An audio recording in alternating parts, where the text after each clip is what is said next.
Hello everyone, my name is Isuru Yapa.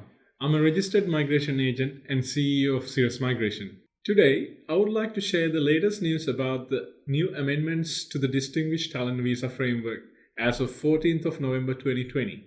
We will always bring the latest Australian immigration news to you via our channels. So if you have not yet done so, please hit the bell button below to subscribe, so you will be notified with the latest immigration news. The Distinguished Talent Program provides access to permanent residence in Australia for the people who have internationally recognized record of exceptional and outstanding achievement in a profession, sport, arts, academia and research. These visas are used for the Global Talent Independent Program. So the very famous Global Talent Visa is a part of the Distinguished Talent Visa Framework. Subclass 124 visa was used to apply for offshore applicants who are outside of Australia at the time of the visa application, and 858 visa for applicants who are in Australia at the time of the visa application.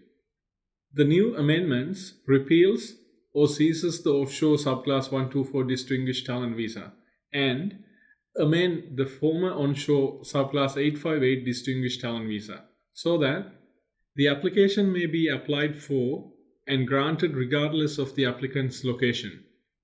Removes a regulation so the holders or former holders of certain temporary and visitor visa will no longer be barred from applying onshore. Replaces regulations in Visa 858 with requirements that applicants in Australia must hold a substantive visa or a BVA, BVB or BBC visa. Removes regulation in 858 visa so that regarding sponsorship or nomination of secondary applicants as redundant. PIC 4005 health criteria is replaced with PIC 4007, which will allow discretionary health waivers for applicants and the family members. Introduce special return criteria 5001, 5992 and 5010 for all primary and secondary applicants for this visa. This is relevant for applicants with OSCE restrictions or Section 55, Section 56 or Section 57 restrictions.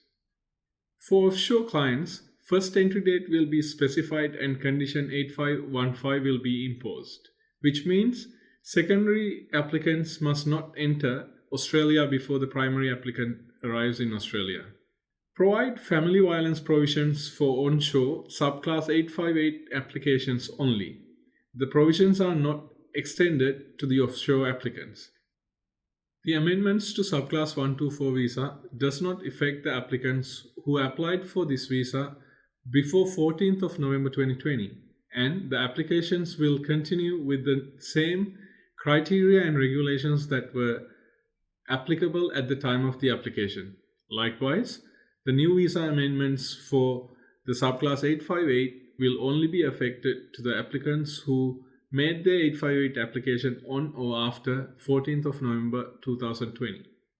I would like to give you a couple of scenarios to demystify the new amendments.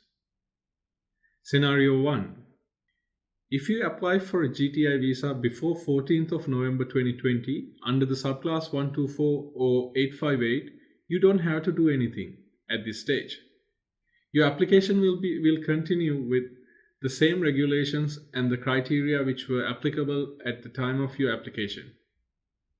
Mainly you would have applied under subclass 124 if you were outside of Australia, and you would have applied for subclass 858 if you were in Australia at the time of the application. Scenario 2. If you have applied for an EOI, which is an expression of interest, or you have recently received a UIN, unique identification number, regardless whether you are in Australia or outside of Australia, you will have to apply for a GTI visa under visa subclass 858. Not 124 anymore if you're offshore.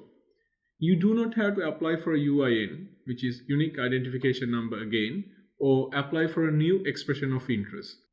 Scenario 3.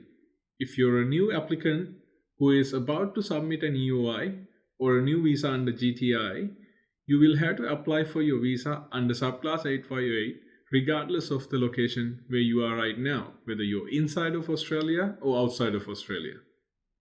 Scenario 4. If you're currently in Australia on a visitor visa or a bridging visa, prior to 14th of November 2020, you were barred of applying for subclass 858 Global Talent Independent Visa. But now, this bar is no longer applicable to you. So if you're in a bridging visa A, bridging visa B, or bridging visa C, or even a visitor visa, you don't have to leave the country, leave Australia to apply for this visa anymore. You can apply while you're in Australia. If you would like to learn more about the Global Talent Independent Visa, please refer to my previous videos via the links below.